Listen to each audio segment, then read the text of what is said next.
Ce soir, c'est une table ronde qui est effectivement un petit peu particulière parce que ce sont des gens qui travaillent avec les gens de bâtiment, mais qui apportent une toute autre dimension, donc la lumière, la couleur. Donc, je commence par Nathalie Junot-Ponsard, qui est une artiste visuelle qui travaille avec la lumière. Elle nous expliquera, elle nous montrera son travail.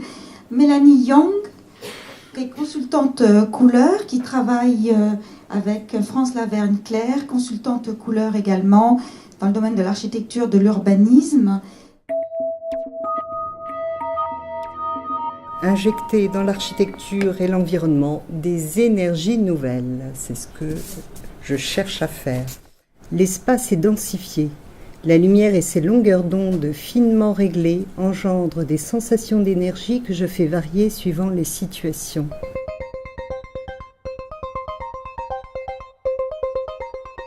Deepwater est une œuvre dans la piscine pontoise, une commande de la Première Nuit Blanche et de la ville de Paris. Donc j'ai pris cette thématique de la Nuit Blanche comme concept pour en faire une œuvre où l'on voit cette piscine art déco toute de bleu turquoise transformée par la lumière rouge qui va baigner le bassin, qui va également accélérer le rythme cardiaque des nageurs. Et une deuxième longueur d'onde que l'on voit là dans une des photographies, qui est une longueur d'onde d'un certain vert qui empêche l'endormissement.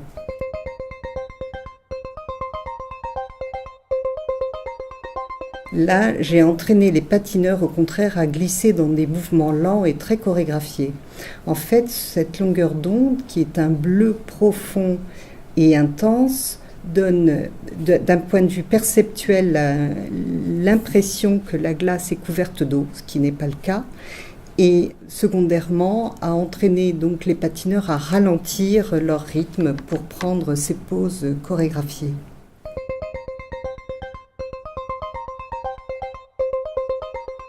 Une œuvre de lumière dans l'espace Fondation EDF, cet espace que vous connaissez peut-être sous le nom d'Electra. J'ai 12 longueurs d'onde choisies qui vont tourner dans l'ensemble de l'espace 2 par 2, créant une moitié d'espace chromatique et l'autre moitié de sa complémentaire et tournant tout doucement à l'intérieur de l'espace. Le visiteur, lui, se retrouve à la fois immergé dans la lumière, mais aussi va voir son ombre projetée aux limites de ce même espace.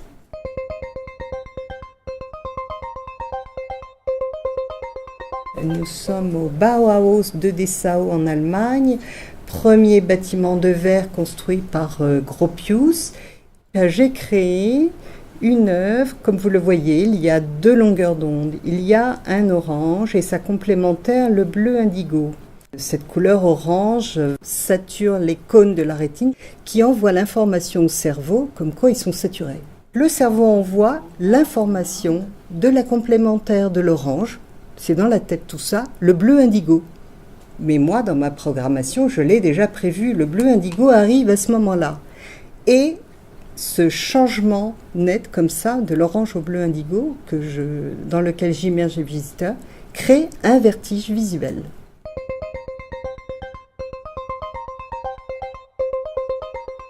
Nous sommes à la lisière entre espace privé et public, boulevard de Stalingrad à Vitry. Variation silencieuse, j'ai joué avec, c'est un peu comme une partition, mais de lignes colorées qui incessamment changent de chromatisme et de mouvement, doucement, et accompagnent le crépuscule, mais aussi l'aube.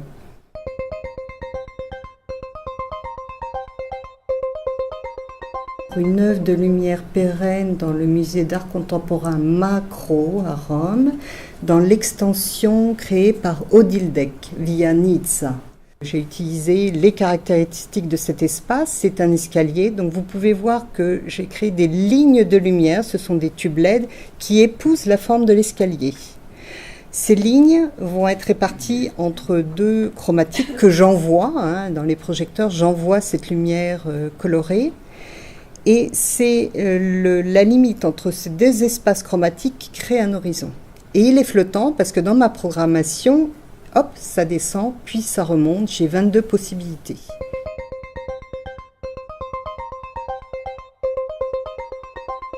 Il y a 2-3 ans, l'architecte Jean Mas des ateliers 2-3-4 me demande de participer à un concours, donc architecte-artiste, pour un bâtiment de bureau.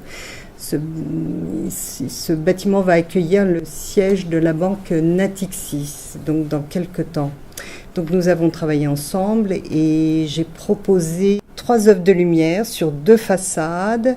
Et l'idée, c'est de donner l'impression que la lumière va passer dans la peau, sous la peau du bâtiment, pour réapparaître dans une médiabox. L'architecte appelle ça médiabox. C'est juste un écran de verre qui est devant la façade et moi je m'inclus sous cette médiabox avec des projections lumineuses.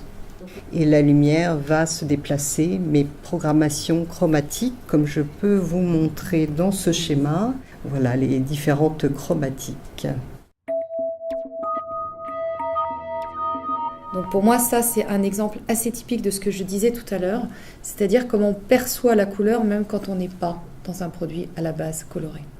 C'est-à-dire que là, bien évidemment, il y a un environnement qui est tel qu'il y a beaucoup de lumière, beaucoup de couleurs déjà dans l'environnement, et par le jeu des superpositions des vitrages, puisque là, vous avez vu, vous avez un angle, et vous avez une autre surface vitrée de l'autre côté, donc la photo telle qu'elle est prise, on voit 2 façades vitrées en même temps. Donc ça intensifie la couleur. Et puis nous avons tout le phénomène de réflexion, mais en jouant encore sur les transparences. Et c'est vrai qu'on a cette possibilité avec le matériau vert de jouer dans les dedans dehors, mais des 2 façons. Parce que on peut être à l'intérieur et se sentir à l'extérieur, parce qu'on est dans des surfaces très vitrées. Mais à l'inverse, on peut voir l'intérieur, parce que là on devine l'intérieur de la structure, tout en percevant l'extérieur et en le faisant rentrer en fait à l'intérieur. On peut avoir des verres retardateurs d'effraction, on peut avoir des verres très sécurisés et pourtant on va essayer de donner une impression d'être à l'extérieur tout en étant très protégé, tout en bénéficiant de la lumière et éventuellement du rayonnement solaire, mais en n'étant jamais en inconfort. Et puis après, on peut aller sur des choses où là, on s'est un peu plus lâché, je pense, pour créer. Donc ça, c'est les gammes Picture It, où vous créez votre design et puis vous remettez un fichier et le transformateur verrier que nous sommes aussi imprime sur votre façade ce que vous souhaitez. Trespa, donc on est fabricant de panneaux de façade, présent mondialement. On existe depuis 55 ans. On produit chaque année environ 5 millions de mètres carrés de panneaux.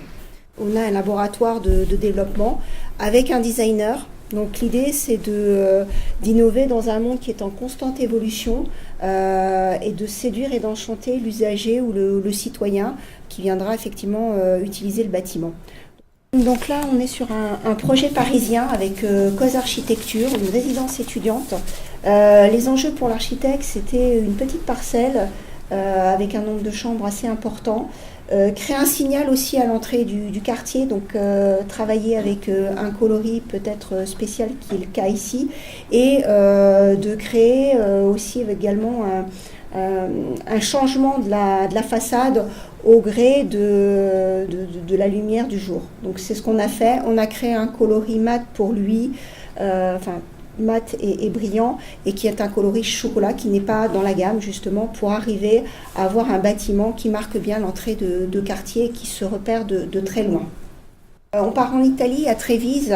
On est dans un parc classé, le parc Krull, donc qui est classé par les Beaux-Arts. Et là, le défi de l'architecte, c'était donc de créer des bâtiments qui entraient en conversation avec la nature, mais se fondaient aussi dans la nature. Donc là, Trespa lui a proposé encore des façades qui puissent justement réfléchir soit la terre, soit les arbres, et justement converser entre la façade et le bâtiment, voire rentrer dans le bâtiment lui-même. Donc c'est tout à fait réussi.